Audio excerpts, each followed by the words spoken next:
Great hangover dish. It's just some simple nachos, shop bought nachos. Make sure you buy some good ones. I bought some Lidl ones other day and they were shit. In it. They were really shit. So I've gone for some mid-range ones and we're going to prepare some nachos on a baking tray in the oven with some cheese on top. And then for sides we're going to have guacamole and some salsa. So get your avocado, get a good ripe avocado. Get your avocado, hollow it out. All you need to add to this is a little bit of lime juice, bit of pepper, bit of salt, some fresh coriander from Harvard Herb Garden. Let's go.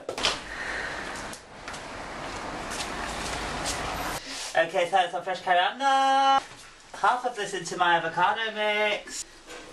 More of the leafy part, and then the stalky part, and some of the leaves are going to go into the salsa.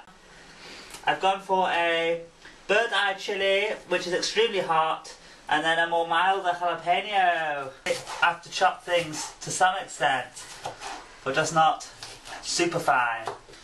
One shallot again, chopped, but not too fine, it's not so important. And then some lime juice. Some tomato puree to thicken. 2 tomatoes, 1 shallot, 2 chilies. 1 bird's eye, 1 habanero. Some sugar to add sweetness. About a tablespoon. Some pepper. Bit of salt. Some corn flour. I'm going to put about a tablespoon. This is to thicken the... Now when I do blitz this, I'm going to do it in short bursts. This is in the aim of creating a pulverised mash, but also possibly having a few little chunks in there just to surprise your taste buds. So there we go, and there's still a few bits in there, so just a few bursts. Taste it. Always be tasting, bro. What's it telling me? What is it telling me? It's hot. Second opinion from the camerawoman. Careful, darling, it's a knife. Very hot. Do you have some cream too? Fresh yogurt, I think, in the fridge. Wow. A bit too hot for me bird. A bit too hot for us, so I'm just going to put a bit of yogurt in it, yeah? Always rinse these things. When you use these things, just rinse them straight away after. And then you never have to clean them properly. Delicious. When I prepare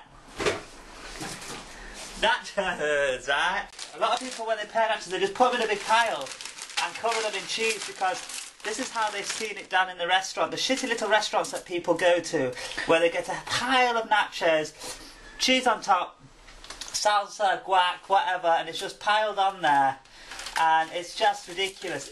These restaurants are just being lazy. They don't have your best interest in heart when you go to these shitty little places. You don't have to be a fucking mathematician here, yeah? But just spread them about so that most of them are exposed and are not on top of the other ones.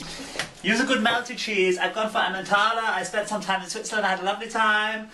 Emmental. In the middle of the canton of St. Gallen is the region of Emmental. It's on a mountain. Right, not too much cheese, don't go crazy, we're not Americans yet. Make sure that there's cheese everywhere. So you can see that's quite enough cheese. We don't really want to go crazy. And that's going to go into a hot oven. What's this not about? As the nachos start to go brown around the edges a little bit. But do not overcook the cheese. 10 seconds too long and cheese could overcook. It will form that sort of very crusty, hard, bubbly texture. Won't be as nice. I made this mistake many times. Keeping a good eye on these. Don't want to fuck them up, yeah? And you see I've fucked them up, I've done them too long. Not too close, babes. Not too close to the food, yeah? Don't want people to see what it's really like. To serve, you don't want to really displace them or move them around too much, so I just slide them onto this board.